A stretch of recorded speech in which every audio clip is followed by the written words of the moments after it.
విడువడు. ఎవరైతే దేవుడి ముందు భయభక్తులు కలిగి ఉంటారో దేవుడు ఎన్నడూ కూడా విడిచిపెట్టడు.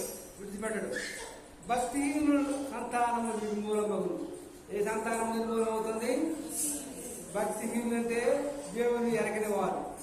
కనుక మనం అనేక మందిని దేవుడి సన్నిధికి నడిపించాలి, భక్తిలోకి నడిపించాలి. అప్పుడే మనము దేవుడికి ఇష్టమైన బిడ్డలుగా ఉంటాము. దేవునికి స్తోత్రం.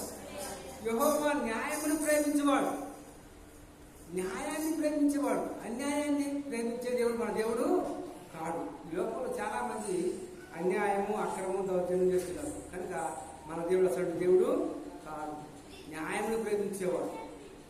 చూడండి, ఈ లోకంలో ఎలా నడుచుకుంటున్నారు. మనం ఒక చిన్న ఉదాహరణ మనం చెప్పుకొని వాక్యానికి వెళ్ళిపోతారు. దేవునికి స్తోత్రం.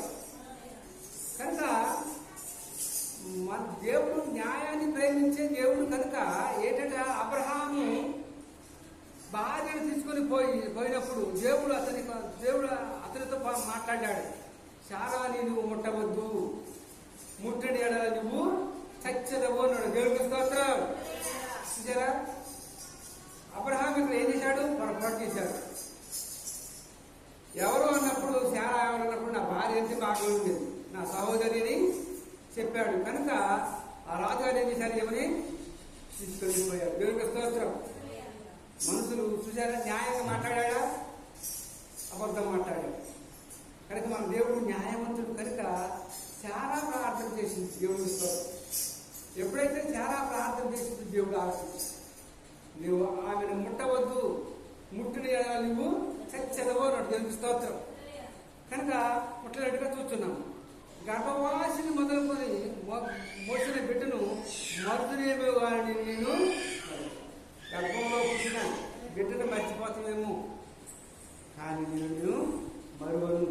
నా అరచేతిలో నేను ఎక్కడ చెప్పుకున్నామని తన అరచేతిలో చెప్పుకున్నాడు. దేవుడికి స్తోత్రం. కనుక మన దేవుడు మర్చిపోయే దేవుడు కాడు. కనుక ఈ లోకంలో చాలా మంది మర్చిపోతారు. కష్టం వచ్చినప్పుడు, బాధ వచ్చినప్పుడు దేవుడు నాకేం మేలు చేసింది అని మర్చిపోతూ ఉంటారు. దేవుడికి స్తోత్రం. కానీ దేవుడి మేలుని మనము ఎంతగా పోడినా కూడా ఆయన మన రుణము తీర్చుకున్నాం. ఎన్నగని నన్ను